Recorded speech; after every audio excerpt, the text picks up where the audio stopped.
Ashama harka fuune kabajamtoota fi daawwattoota chaayinaala Hakim Miidiyaa duraan dursee nageenyi rabbii guddaa bakkuma jirtan hundatti isinirra haa dhaqqabu isiniin haa ga'u jecha arra Hakim Miidiyaa yookaan chaayinaala Hakim Miidiyaa yookaan hojii wal taanee waliin tahuudhaan magaalaa Dirree Dhawaa keessa deemnee hanga dandahamutti haalata jiruu fi jireenya akkamitti jireenyi kun fooyya'uu qabaa fi akkamitti akka qaala'ee waan kanarraa waan takka waan isin hubachiisnu waan jiruuf nu duukaa bu'aatiin nu hordofaa jechuun afeerraa teenya isin hundinuu anis qaniin isinii dhiheessu maqaan kiyya Ramadaan Abdurrahmaan Jaama galatoomaa jechaa waan takka irraanis akka nama tokkotti hanga wallaalummaa kiyyatti waaniinanis waan natti dhagahamurraa waan dubbachuuf aduuf wooma xiqqaa takka waan dubbadduun qabaati na walan turaanis afeerraa kiyya.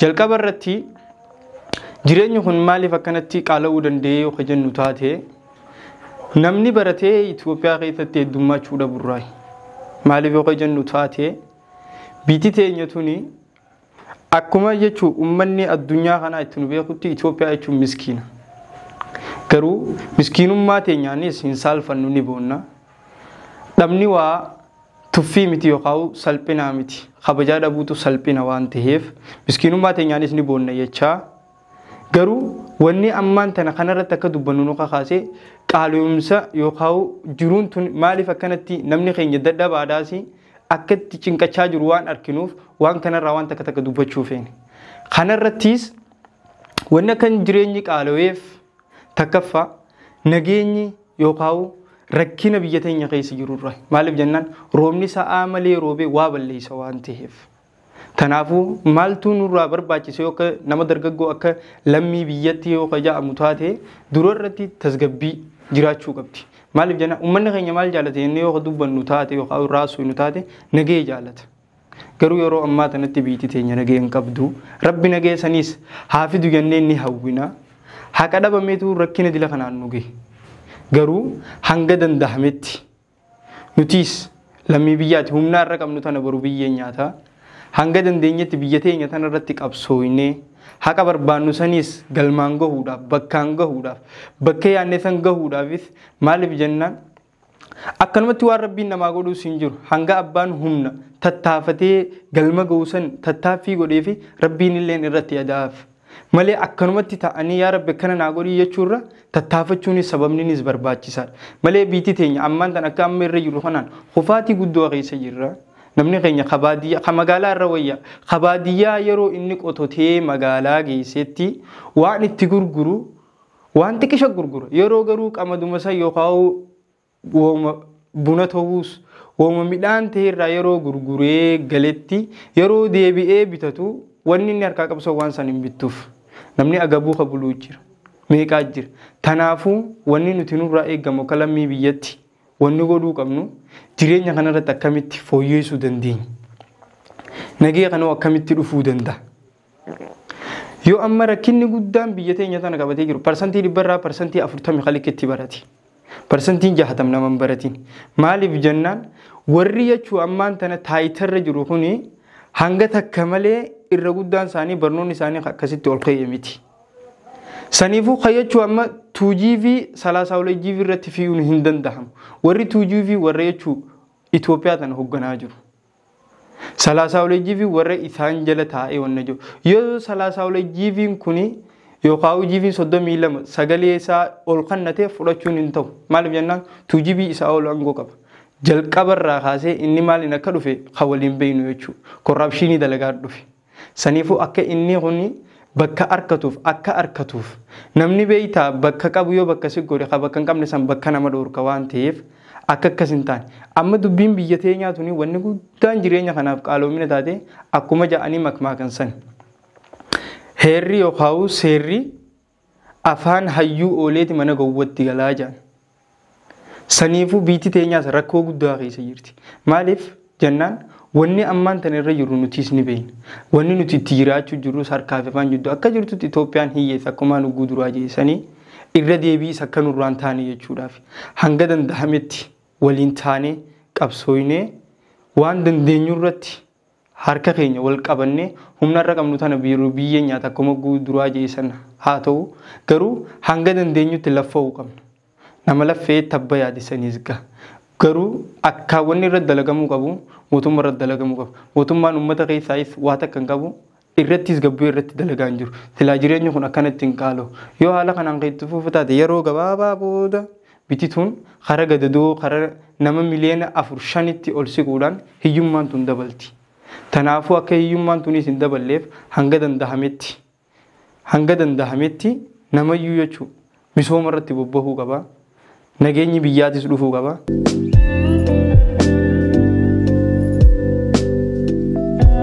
Tole gaa kabajamtootaa fi daawwattoota keenya dhimma kana irratti waan qindeeffannee qabne hawaasa magaalaa Dirree Dawaa keessa deemuudhaan hanga iyyaafannetti dargaggeessa tokko dubbisnee qabna. Kara dargaggeessa kanattiin isin dabarsa. Viidiyoo tanaa wajjin turtii gaarii. Duraan dursee eenyu jaan? Mudassir Muhammad Nanjal. Galatoomee yeroo ta'e aarsaa gootee asuma wajjin dhaabbachuu qabdu galatoomee uummata qaalee jiru fi jireenya biyya teenyaa tanarraayi. Jireenya kun akkana qaalee jiraatis numa beekta. Kanaafuu maaltu akka jireenya kana garuu qaaleessuu danda'e? Atis sitti naaf hir'ina hojii asuma keetiif galatoomee jecha. Jireenya kana inni qaaleessa. Jechuun akkuma namoota beeku haalli siyaasaa biyya keenyaati fi haalli jireenya biyya keenyaa hundinuu inni dureenuu qaalaadha. Fi hoggaa haala siyaasaatiin walitti wal qabsiisnee wal qaalessedheetii yaada. Saniifuu dubamee haa jireenya akka qaala'ee kanarratti namni keenya rakkatee haa gabuu buluu jira. Akkuma beekamutti hawaasni Oromoo biyyattii tana keessatti sababa bal'aadha. Rakkinaas akkuma jirutti ta'ee garuu furmaanni duba waan kana dubaan ta'uu qabu maali? Wallaahi furmaanni isaa namuu bakkuma jiruun waan kana namni akkuma jiru walirra jira beekte ka beekumsaa wal caalu jira ka qabeenyaa wal caalu jira ka namuu waan jiru waa walirra jiru furmaata waan kanaa barbaaduun namuutu mataa keenyarra tokko nurra jira jeetii yaada. Tokko hammaan tana waan gurguru tana keessatti bara ha jireenyi qaalee jiru hisaaba irraa baaseeti daangaa ala godhee ha gurguratu jiru nama akkanaa kanaafuu dhaamsa akkam qabda duuba? Kanas gaa beekte namu waan akka itti bituu jira akka biteeti itti gurguruu jira beekte waan tokko waan qarshii 300 bitamu 800 900 yoo gurguramu taate miidhama biyyarraa gahaa jeetii yaada. Waan hanga silaa dalagaa sanarratti irraa tarrafatu irraa argateeti akka baalaansii godhee akka dalagu jechuun barbaada. Tokko bari carraa kanatti harkadhe jee fayyadama jeeti bar waan kana bakka daangaa dabarsee qaaleeffataami waan kanarra mee jire akkuma jette sanitti mootummaanis rakkina kanaa hojjechuu jireenya akka qaala'utee saniifuu namni kunis nama duuba naa hafee jechuunis ni jirtiimi saniifuu namni kun akka akkas ta'uuf gorsa takka yookaan jecha takka waan dhaamuu dandeessuuf irratti wanni kun akkanaa miti sirrii miti maaliif rakkina uummata keenya biti amma fakkeenyaaf dhuguma sanii haa fudhannu taate ummanni alaa kuni ummata Itoophiyaa kana guutuu miskiina biya guutumattu nuti gizeera waamamnu miskiinummaa waamamna miskiinummaa sanis akkuma qabnutti ta'e garuu hadduma nama kanaafu maaltu furmaata wanni akka furmaataatti isaanii dhaamu yoo jiraate wanni rakkinni isaan kanarra gahee koronarra gahuu danda'a bakka isaanii kanarra if kaayee yoo ilaale nama fakkeenyaaf yoo anna taate bakka isaanii kanarra if kaayee yoo kan ilaalu taate boru yoo narra gahe an akkamittiin jiraadhaa ija sanii ilaaluu jechuudha. Ija saniin isaan kana ilaalee bakka saniif kaahee akka isaan saniif yaaddee jechuudha. Akka waan san baalaansi godhee gurguru. Waan san jireenyi addunyaa kun ni jijjiirama. Akka irraa kanaan ta'u boru ol ta'uu mala iftaan gadi ta'uu mala ni jijjiirama waan ta'eef jecha boru anaa bakka san dhaqaa je'eetiin if madaalee if kaahuu qaba jechuudha. Haala irra jiru kanaan duuba gad deebi'uu si fakkaata moo kanuma ida'uu si fakkaata? Yoo kamu ida'aa deemuu na fakkaata. Jechuun waan takka bar mootummaan keenya ifiifu kanamarraa harka barbaadu nurra waa eeggata bar silaa namni hawaasatu mootummaarraa waa barbaada ta'an mootummaan nurra waa eeguuti. Sababa saniif haala mootummaan sirra waa kajeelu akkamitti jireenyi gad deebi'attee yaadda. Saniifuu gadi hin deebi'uu jechuudha. Jechuun meebii garuu deebi'uus danda'a. Garuu akkina keessa jiru yoo niif bal'eesse achi kalaalu taate haala mootummaan sirra waa kajeelu ni ulfaata jedheetti yaada gad deebi'uun isaa. Galatoon. Galatoon. Ulfaadhu. Ulfaadhu. Shukran.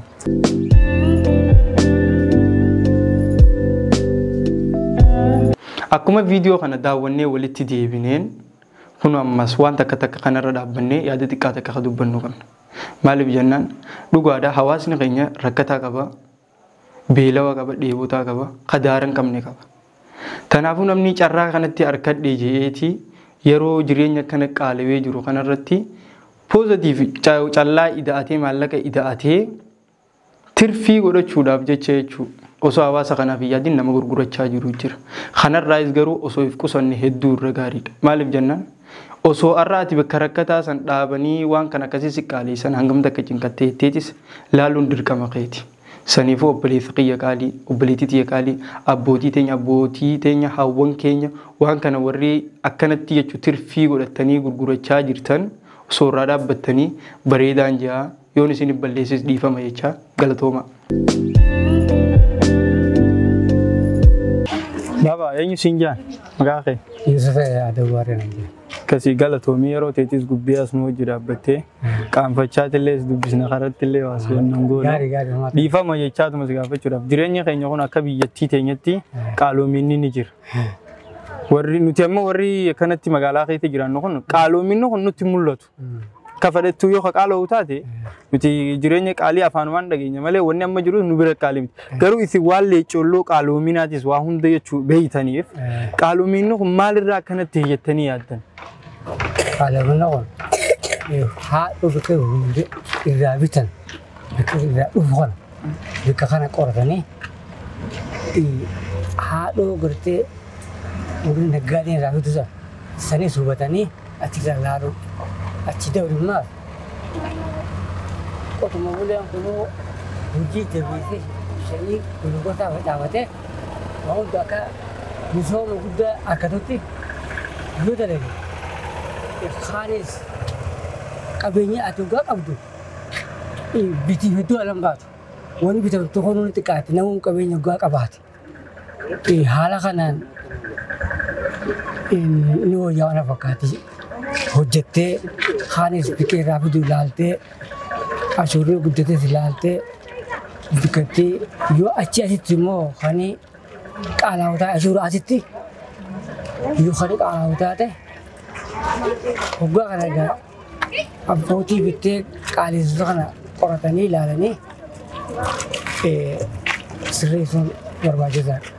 Sirrii akkanallee ta'e garuu ammoo wanni jiru amma nuti akkuma isin jeessanitti wanni qaaloominni kun nutti mul'atu. Garuu isin ni mul'ata amma. Maaliif nuti yeroo qaaloomina jaan kana amma dhugaa dubbachuudhaaf nuti wanni magaalaatti jiru maaliif waa hunda jechuu ayyarri waan jechuu harka harkarra wanna goonuuf qaaloomina kana hin beeknu. Maaliif kana isin jaasite isin waan laffaatanii akkasitti duguuggattanii jechuu duraan itti gurguraa turtan amma ittiin gurgurtan. Garuu lammata yeroo deebitanii bittan waan itti gurgurtan san dachaa meeqaanii waan san amma qaaloominaan bittan. Saniifuu kan miidhama keessan kanaas osuma jiru ta'ee furmaanni waan kanaa duuba. Furmaanni waan kanaa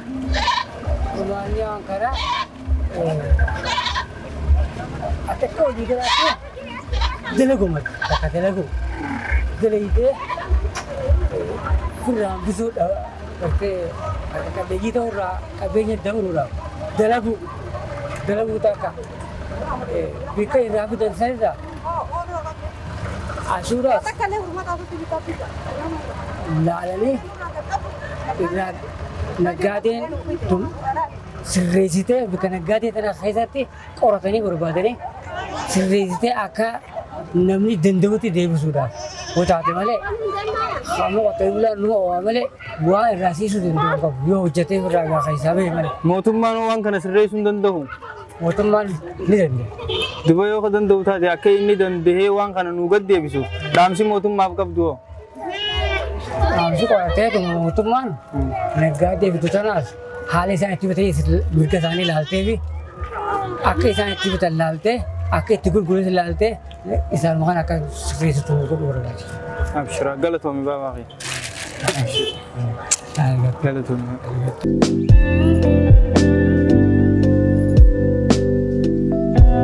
Akshi? Eenyu sun jaan duraan dursee? Salaaxaa. Salaaxaa galatoomii waan biraatis osoo hin ta'in haaluma jireenya biitii teenya keessa jirtu irraa waan takka takka irraa si gaafachuu fi biitii teenya tun yeroo mara waan harkaa qabdu dhiisteeti waan harka namaa jiru fagoo saneeti maaliif garuu wanni kun barbaachisa kana waan keenya quufuu daddabnee waan namaa kana qajeeluun ana kana fakkaatutti hin beeku garuu akkana fakkaatutti wanni hundi jijjiiramaatuma deemti haala kanarra hamaa keessaas dabarree biitu ammaas haala kana keessa dhufte kanaas dabarreetuma waan gaariitti achi baana gaa silaafuu waan bareedetti achi bahuudhaaf rakkoon dura jiraachuun si beekamaadha sanumaaf rakkanne malee waan kana achi garuu akkana fakkaatutti hayyootumaaf beeka. Qaaloominni jireenyaa kunoo maalirraa ta'e jettee yaadda? Qaaloominni jireenyaa akkuma abbaan keenya Jawaar Mahammad jeetti loluma bakka.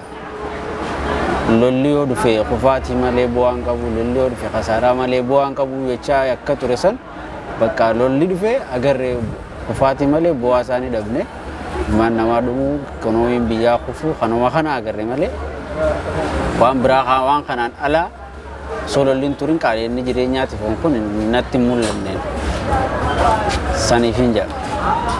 Garuu kanallee ta'ee akkuma jiru ta'etti garuu wanni takka beekamu qabu jira. Waan ifii gananii waan namaa jaalatanii akka namni isaan jaalatu gochuuf jecha waan kana kadalagan taate nutoo maal godhuu qabna akka nama tokkotti biyya tanaaf karaa sirrii kanarra deebi'uudhaaf karaa jiroominni qaaloomina kanarraa karaa rakkicha akka duraanii sanii nuufoo yaa'uuf godhuudhaaf maal dalaguu qabna nutoo? Namuutu waan dalaguu qabu waan mataa isaarraa eegamu ogummaa qabu naggadaan ispoortiidhaan barnootaan cuftinuu gahee mataa isaa dandeettii isaatiin biyya kanaaf akka mataa isaatti yoo gumaache namuutu bakka bu'aa biyya tanaa buusee jeetii yaada.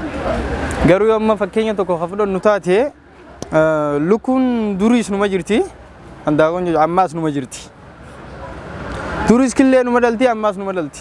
Dur qarsadii zamanuma gabaabaa duraa'u qarshan jaabe garuu har'a qarshi 10 lukkuun dhala dhaabe moo akkami? Lukkuun dhalan dhaabe. So lukkuun dhalan dhaabe haaluma yeruma amma irra jiru kanatti jireenyi qaalee malee lukkuun dhalan dhaabdu lukkuun killee takka dhaltu sammaas takkuma dhalti gizeedha waan hundi. Furmaanni waan kana hundaa maal jettee yaadda? Furmaanni waan kana hundaa lola dhaabanii biyya tana gara nagaa fi tasgabbii deebisanii namuutu waan danda'u amma namuutu xiinxalaa siyaasaa ta'e barsiisaanis dargaggeessi naggaadeen cufti kana hunda namuutu gahee mataa isaa biyya tanaaf bahuudha namuu dandeettii isaa biyya tanaaf gumaachee laffa'uu qaba san booda furmaannis ni dhufa namuutu iftuunuu dhiisee waan nagaa waan gaarii yoo dalaga. Ta'ullee garuu ati akka nama tokkotti duba maaliin biyya tanaaf godhe jettee yaaddi? Waan biyya tanaaf godhe jee yaadu asiin dubbachuun barbaadu. Maaliif? Dho'isuma dalaguu barbaaddeeti? Guyyaa takka garuu ifa ba'uun kee nafu? Inshaallah gaafas uumamaan agarra. Haateenii bareeddii jennaan dhufa jirtii san taate? Jirtii. Kasii galatoome?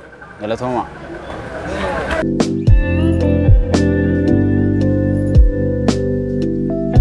Tole gaa kabajamtootaa fi daawwattoota keenya sagantaan irraaf qopheeffanne tana fakkaatti hanga sagantaa biraatti walitti deebinu kan qopheessee isin dhiyeesses Ramadaan Abdurrahmaanii akkasumatti illee ogeessi kaameeraa Hamdi Abdallaatii fi Hakim Ibrahim hanga sagantaa biraatti walitti deebinutti goodbye.